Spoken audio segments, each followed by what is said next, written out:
સોસાયટીમાં એક ઘર એવું હતું જે હંમેશા બંધ જ રહેતું. ન કોઈ આવતું ને ન કોઈ જતું. પણ રાત્રે અંદરથી અવાજ આવતો. ખાલી ઘર છે કે કંઈ બીજું? અરે ભૂત પ્રેતની વાતો ન કર.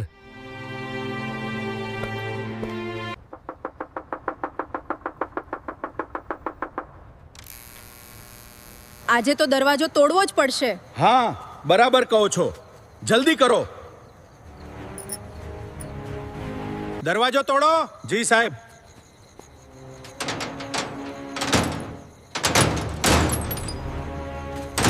જુઓ, તે ત્યાં છે. અરે, તે ખૂબ ડરી ગયો છે.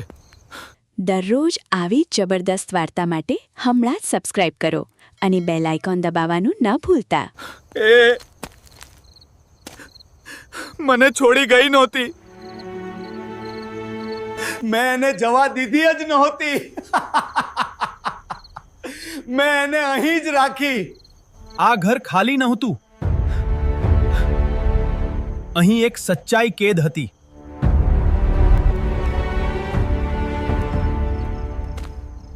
કોઈને આપણે સાચે ઓળખીએ છીએ. સોસાયટીમાં એક ઘર એવું હતું જે બધાની નજરમાં તો હતું પણ કોઈના જીવનમાં નહોતું. બીજા બધા ફ્લેટમાં સવારથી જ ચહેલપહેલ શરૂ થઈ જતી.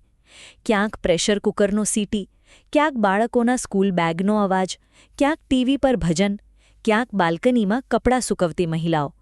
પણ બી બ્લોકના ખૂણે આવેલો ફ્લેટ નંબર 307 એ હંમેશા બંધ જ રહેતો.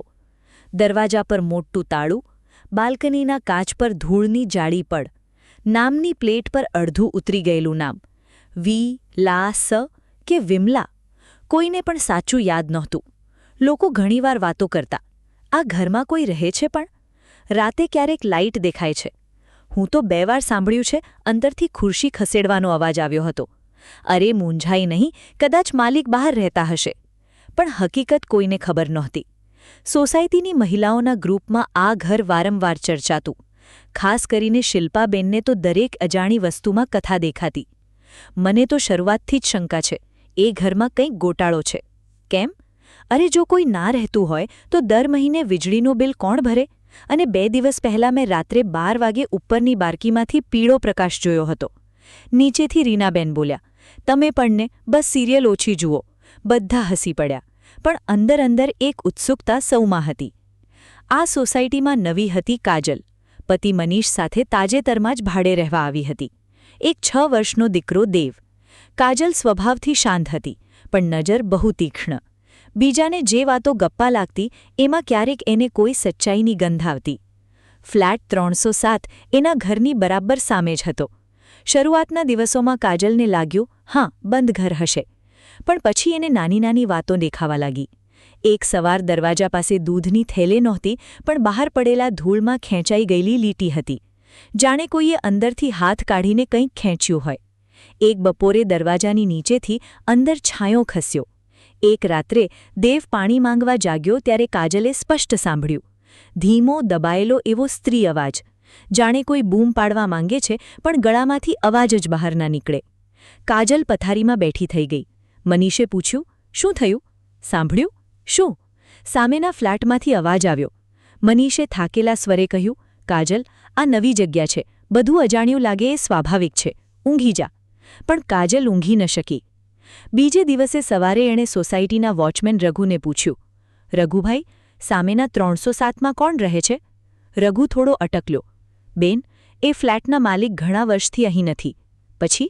એમનો દીકરો ક્યારેક આવતો હતો, હવે એ પણ બહુ ઓછો. પણ અંદર કોઈ છે?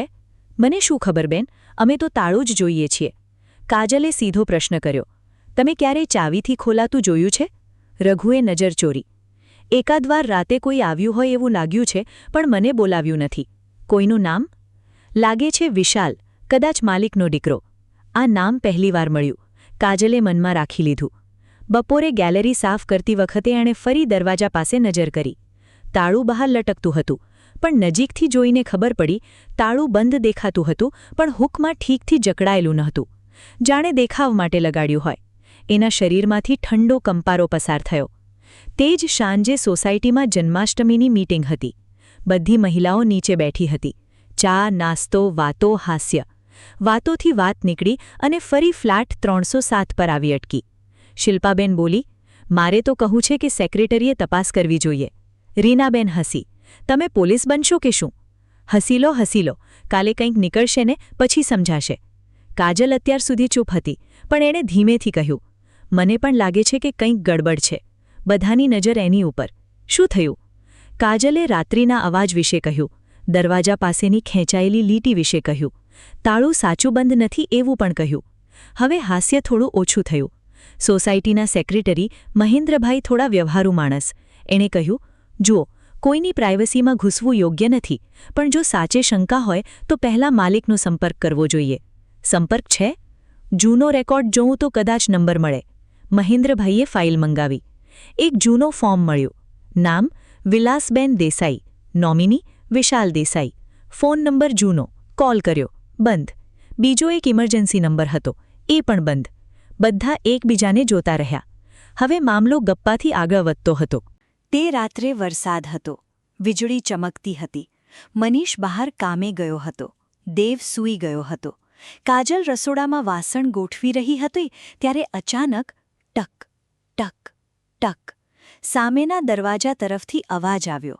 જાણે કોઈ ધીમેથી અંદરથી ટપાટપ કરી રહ્યું હોય. કાજલનું દિલ જોરથી ધબકવા લાગ્યું.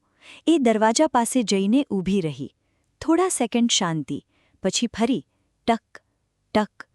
આ વખતે ચોક્કસ કોઈ અંદર હતું. કાજલે એક ક્ષણ પણ ન બગાડ્યો. ફોન લઈને શિલ્પાબેનને બોલાવ્યા, પછી મહેન્દ્રભાઈને. 5 મિનિટમાં ગેલેરીમાં 4-5 લોકો ભેગા થઈ ગયા. અંદરથી અવાજ આવ્યો હતો.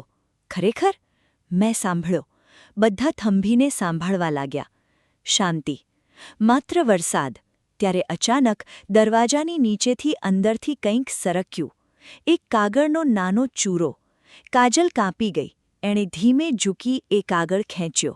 અંદર ભીના હાથથી કચડાયેલું લખાણ હતું, બચાવો. એક શબ્દ, પણ એ એક શબ્દે આખી સોસાયટીનું લોહી ઠંડુ થઈ ગયું. પોલીસને બોલાવો. મહેન્દ્રભાઈનો અવાજ કંપી ગયો. 15 મિનિટમાં પોલીસ આવી. પીએસઆઈ જાડેજા સાથે 2 કોન્સ્ટેબલ. બધાની પૂછપરછ થઈ. કાગળ લીધો. દરવાજો તપાસ્યો. જાડેજાએ તાળું હાથમાં લીધું અને તરત કહ્યું, આ દેખાવનું તાળું છે. અંદરથી પણ લોક થઈ શકે છે. અંદર કોઈ છે? કાજલે ધીમેથી પૂછ્યું. જાડેજાએ દરવાજા પર જોરથી બૂમ પાડી, અંદર કોણ છે? પોલીસ.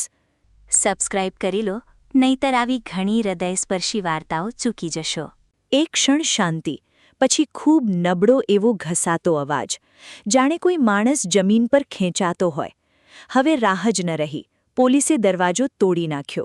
જેમ દરવાજો ખુલ્યો, ભીનાશ, દવા, ગંદકી અને સડેલા હવાના ભભૂકે બધાને પાછળ ધકેલી દીધા. અંદર પૂરું ઘર અંધારું.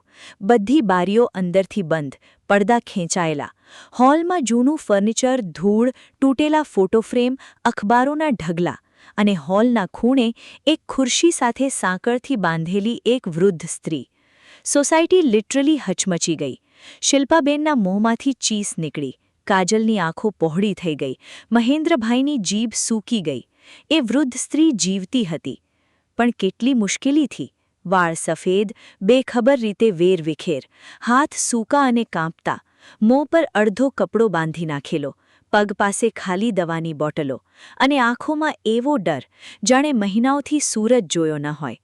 પોલીસ તરત દોડી, કપડો કાઢ્યો, સાંકળ ખોલી.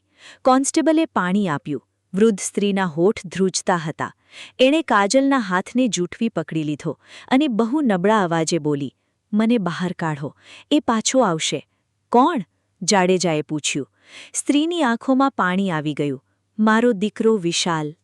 હવે બધું એકદમ પલટી ગયું. જે ફ્લેટ વિશે લોકો ભૂત, ચોરી કે ગોટાળાની વાતો કરતા હતા, એ ફ્લેટમાં તો એક જીવતી માં કેદ હતી. એમ્બ્યુલન્સ બોલાવવામાં આવી. વૃદ્ધ સ્ત્રીને તરત હોસ્પિટલ ખસેડાઈ. પોલીસે આખો ફ્લેટ સીલ કર્યો. બધા રૂમ તપાસવા લાગ્યા. એક બેડરૂમમાં કબાટ ખુલ્લું હતું. અંદર મિલકતના કાગળ, જૂના બેંક પાસબુક, કંઈક સ્ટેમ્પ પેપર, એક વ્હીલચેર અને એક ડાયરી. રસોડું લગભગ ખાલી. ફ્રિજમાં જૂનું સડેલું ખાવાનું. બાથરૂમમાં એક લાકડી અને કપડાનો ઢગલો. દેખાતું હતું કે આ સ્ત્રીને અહીં સામાન્ય રીતે રાખવામાં નહોતી આવી, એને છુપાવવામાં આવી હતી. જાડેજાએ હોસ્પિટલમાં પ્રાથમિક સ્ટેટમેન્ટ લીધું. નામ વીલાબેન દેસાઈ. ઉંમર 72 વર્ષ. આ કોણે કર્યું? વીલાબેનની આંખ બંધ થઈ ગઈ. થોડું પાણી પીધા પછી ધીમે બોલી, મારા દીકરા વિશાલે. આ નામ સાંભળતા જ કાજલના શરીરે ફરી શેરા ટણાઈ ગયા. જે નામ વોચમેને શંકાથી કહ્યું હતું એ જ. વિલાસબેન ધીમે ધીમે વાત કરવા લાગી. દરેક શબ્દ જાણે ઘા ચીરીને બહાર આવતો હતો. મારે પતિના મરણ પછી આ ફ્લેટ, થોડા ફિક્સ્ડ ડિપોઝિટ અને થોડી જમીન મારા નામે રહી હતી. વિશાલ એક જ દીકરો. મેં વિચાર્યું જિંદગીભર જે કંઈ કમાયું છે એ તો અંતે દીકરાનું જ છે. આટલું કહેતાંય રડી પડી. શરૂઆતમાં બહુ સારું રાખ્યું. દવા, ડૉક્ટર, બધું. પછી એક દિવસ કાગળ લાવ્યો, કહ્યું કે બેંક કામ માટે સાઇન કરાવી રહ્યો છું. મેં વિશ્વાસથી સહી કરી. પછી ધીમે ધીમે એની ભાષા બદલાઈ ગઈ. કહે, હવે ઘર મારા નામે થઈ ગયું છે, હવે તમે વૃદ્ધાશ્રમમાં જજો. મેં ના પાડી. મેં કહ્યું, હું મારા પતિનું ઘર નથી છોડું. વિલાસબેનનો અવાજ તૂટી રહ્યો હતો. એણે કહ્યું, તો પછી અહીં એમ જ રહેજો. પહેલાં દવાઓ ઓછી કરી, પછી ફોન લઈ ગયો, પછી બહાર જવા દીધું નહીં. એક બાઈ રાખી હતી પણ એને પણ કાઢી મૂકી. છેલ્લા કેટલા દિવસ ખબર નથી. રાત્રે આવે, ખાવાનું મૂકી જાય, ફરી તાળું લગાવી જાય. સાંકળ? આ વખતે કાજલના મોંમાંથી નીકળી ગયું. વિલાસબેને આંખો ઢાંકી લીધી.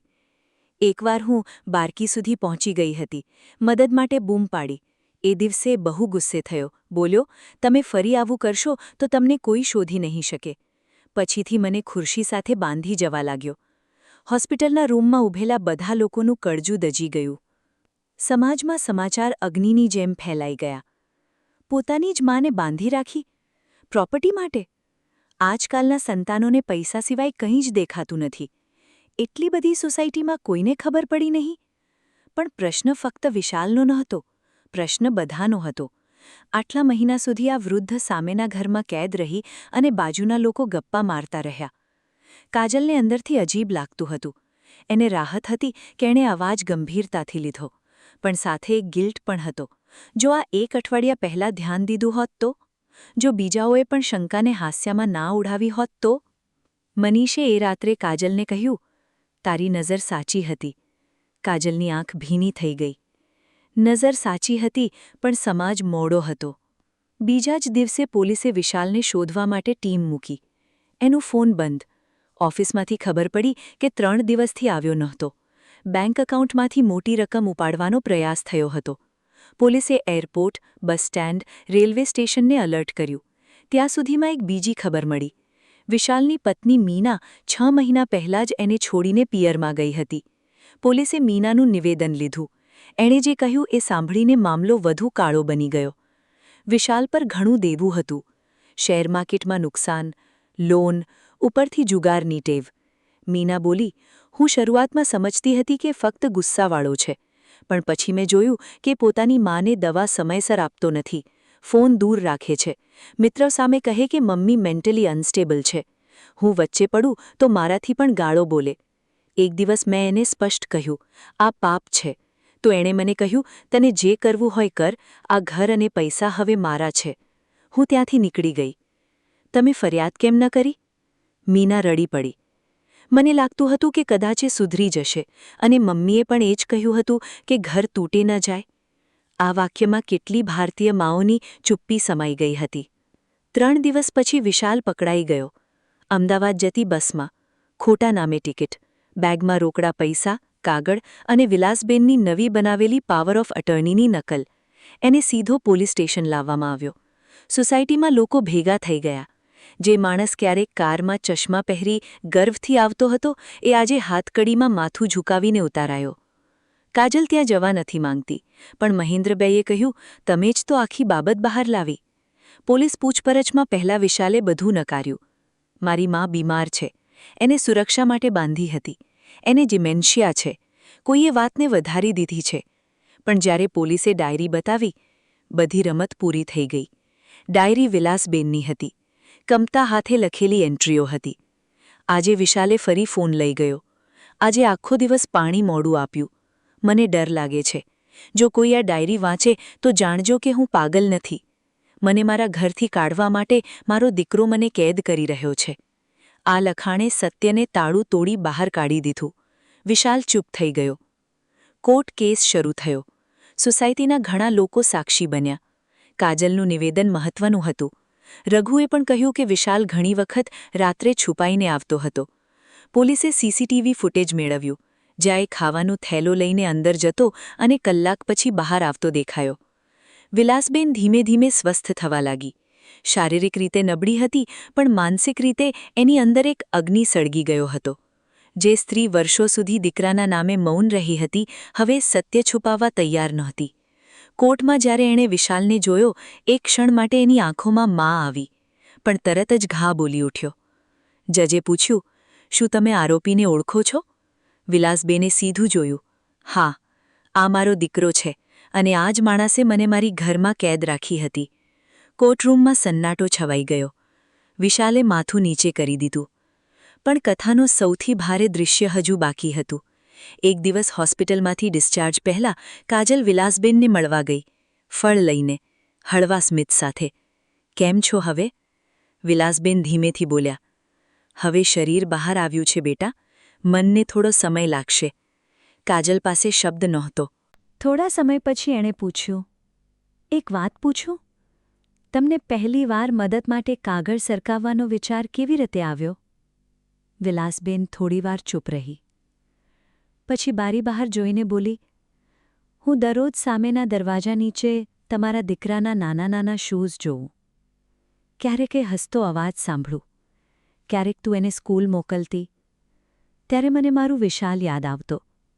નાનો હતો ત્યારે આમ જ દોડતો. કાજલનું ગળું અટવાઈ ગયું. વિલાસબેન આગળ બોલી, મને લાગ્યું દુનિયામાં બધું મરી ગયું હોય તો પણ એક માં બીજી માને ઓળખી જશે, એટલે મેં કાગળ સરકાવ્યો. આ સાંભળીને કાજલની આંખમાંથી આંસુ વહી ગયા. એણે આગળ વધી વિલાસબેનનો હાથ પકડી લીધો. હવે તમે એકલી નથી. વિલાસબેન પહેલીવાર સાચે હસી. સોસાયટીમાં આ ઘટનાએ બધું બદલાવી નાખ્યું. હવે કોઈ બંધ દરવાજાને ફક્ત કોઈનો મામલો માનીને આગળ નહોતું વધતું. મહેન્દ્રભાઈએ નિયમ બનાવ્યા. સિનિયર સિટીઝન ફ્લેટની નિયમિત welfare check, society helpline, emergency સંપર્ક, અપડેટ ફરજિયાત. અને ખાસ, જો લાંબા સમય સુધી ઘર બંધ હોય પણ અંદર અવાજ, લાઇટ કે ગતિનો શંકાસ્પદ અહેસાસ થાય તો તરત તપાસ. શિલ્પાબેન, જે પહેલાં માત્ર ગપ્પા કરતી હતી, હવે દરેક વૃદ્ધ રહેવાસીને પૂછવા લાગ્યા, કોઈ જરૂર હોય તો કહેજો. રીનાબેન પણ બદલાઈ ગઈ.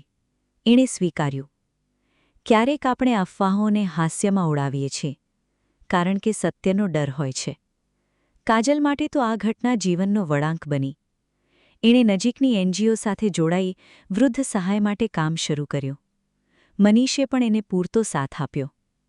દેવ એક દિવસ પૂછે, મમ્મી, એ આંટીને કોણે બંધ કરી દીધી હતી? કાજલ થોડું અટકી. પછી બોલી, જ્યારે માણસના દિલમાં પ્રેમની જગ્યાએ લાલચ આવી જાય ને બેટા, ત્યારે એ માણસ જેવો દેખાય છે, પણ માણસ રહેતો નથી. દેવને આખું ન સમજાયું, પણ કાજલને ખબર હતી કે આ પાઠ એણે અંદર લઈ લીધો છે. કોર્ટનો ચુકાદો આવ્યો. વિશાલને ગેરકાયદે કેદ, વૃદ્ધ પર શારીરિક માનસિક અત્યાચાર, ઠગાઈ અને મિલકત કબજે કરવાની કોશિશ માટે સજા થઈ. જજે એક કડક ટિપ્પણી કરી, માતા પિતા સંપત્તિ મેળવવાનું સાધન નથી. જે સંતાન એમને સુરક્ષા આપવાને બદલે શોષણ કરે છે, એ સમાજ માટે ખતરનાક છે. આ શબ્દો અખબારોમાં આવ્યા, સોસાયટીના વોટ્સએપ ગ્રુપમાં ભર્યા. ઘણા લોકોએ વાંચ્યા. કેટલાકે 2 મિનિટ દુઃખ વ્યક્ત કર્યું, પછી આગળ વધી ગયા. પણ ફ્લેટ 307 એ હવે લોકો માટે ફક્ત એક નંબર નહોતો, એ ચેતવણી હતો. વિલાસબેન પાછી એ જ ફ્લેટમાં રહેવા તૈયાર નહોતી. સ્વાભાવિક જ. દરેક દિવાલ એને ડર યાદ અપાવતી. કાજલ અને મહેન્દ્રભાઈની મદદથી એમને એક સારું સિનિયર લિવિંગ હોમ મળ્યું. પણ આ વખત ફરક હતો. આ કોઈ છોડી દેવામાં આવેલું સ્થાન નહોતું. અહીં એ પોતાના નિર્ણયથી રહી, સન્માન સાથે, સુરક્ષા સાથે. અને સમયાંતરે કાજલ, દેવ અને મનીષ એમને મળવા જતા. દેવ એમને વિલાસ નાની કહેવા લાગ્યો. દરેક મુલાકાતે કંઈક નાનું લઈને જતો. એક ચિત્ર, એક ચોકલેટ, એક કાગળનું ફૂલ. એક દિવસ વિલાસબેને દેવને ગળે લગાડી કહ્યું, બેટા, ઘરની કિંમત દિવાલોથી નથી થતી. જે માણસ તને ડર વગર ઊંઘવા દે, એ જ ઘર. આ વાત કાજલના હૃદયમાં ઉતરી ગઈ. કેટલાક મહિના પછી ફ્લેટ 307 વેચાઈ ગયો. નવું પરિવાર આવ્યું. બારીઓ ખુલવા લાગી. બાલ્કનીમાં છોડ આવ્યા. સાંજે દીવો દેખાવા લાગ્યો. બાળકોના હસવાના અવાજ આવવા લાગ્યા. લોકોએ કહ્યું, હવે તો એ ઘરમાં ફરી જીવ આવી ગયો. પણ કાજલ જાણતી હતી, ઘરમાં જીવ તો ત્યારે જ આવ્યું હતું જ્યારે એક કાગળની ચિઠ્ઠીએ અંદરની ચીસ બહાર પહોંચાડી હતી. આ આખી ઘટના પછી એક સાંજે સોસાયટીના ગેટ પાસે કાજલ ઊભી હતી. શિલ્પાબેન બાજુમાં આવી. ધીમે બોલી, તને ખબર છે, આપણે બધા વિચારતા હતા કે આ બંધ ઘરનું રહસ્ય કદાચ કોઈ થ્રિલર જેવું હશે. પણ અંદર તો માણસાઈનો કાળો ચહેરો મળ્યો. કાજલે શાંત અવાજે જવાબ આપ્યો, એક લાઇક, એક સબસ્ક્રાઇબ અને એક શેર, બસ એટલો સપોર્ટ જરૂરથી આપજો હો ને. બંધ ઘરમાં સૌથી ભયંકર વસ્તુ ભૂત નથી હોતી, ચૂપ રહેલી પીડા હોય છે. શિલ્પાબેન ચૂપ થઈ ગઈ. અને કદાચ આ જ આ કહાનીનો સૌથી ઊંડો ઘા હતો. કારણ કે સોસાયટી હચમકી એ માટે નહીં કે અંદર કંઈ અજાણી ભયાનક વસ્તુ મળી, પણ એ માટે કે અંદર તો એ જ મળ્યું જે આપણે બહાર રોજ જોઈએ છીએ. લાલચ, ઉદાસીનતા અને સંબંધોના નામે કરાતો અત્યાચાર. ફર્ક ફક્ત એટલો હતો, અહીં એ બધું તાળું મારીને છુપાવાયું હતું. અંતે વાત એક જ છે. પાડોશમાં કયું ઘર હંમેશા બંધ રહે છે, એથી વધારે મહત્વનું છે કે કયા ઘરમાંથી આવતી ચુપ્પીને આપણે અવગણીએ છીએ. કારણ કે ક્યારેક દરવાજા પાછળ કોઈ રહસ્ય નથી હોતું. કોઈ રાહ જોતું હોય છે, કોઈ તૂટતું હોય છે, કોઈ બચાવ માટે ટકોરા મારતું હોય છે.